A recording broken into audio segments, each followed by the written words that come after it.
Sa area po ni Ma'am Arnie, good posting for this week, si Dasma po. Maganda po sa posting niya is itong polo shirt na naka-promo, which is nakikita po sa caption yung price ng promo and yung validation ng promo and yung specific color lang na naka-promo sa kanila. Ganon din po dito sa Netcap.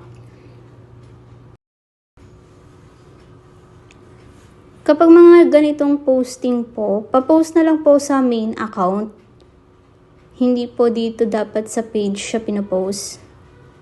Ito rin po yung maganda sa posting niya, yung computerized embroidery. Pakidagdagan na lang din po siguro ng done orders pa.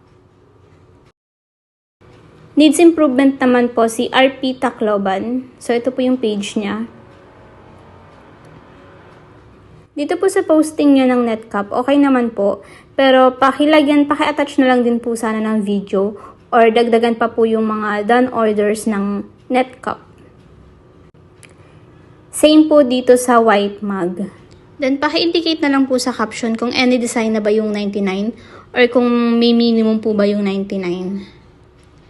Paki-add din po ng mga done orders pa ng mga mugs na applicable lang po dun sa promo ng 99.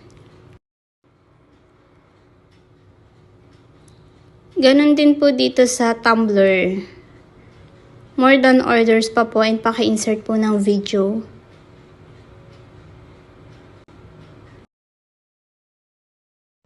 Needs improvement din po si Bacolod.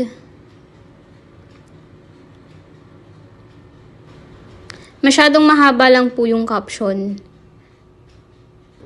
Be specific na lang din po.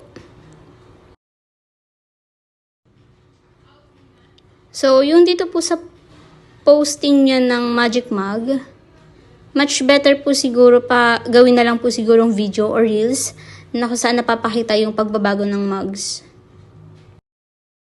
Then, paki-revise na lang din po ng posting na to kasi hindi po accurate yung size.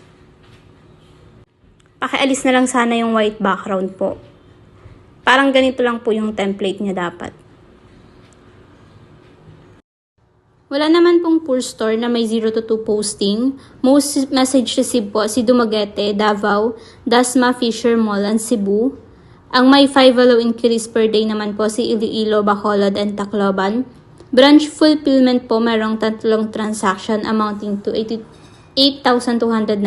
Nabigay po ito kay Dasma, Tacloban, and Fisher Mall. Delivered naman po on time. Overall comment po, pakiayos na lang po ng mga posting. At maging active pa po sa magot sa inquiry. At pa-make sure na lahat ng inquiry ma-convert po into sales.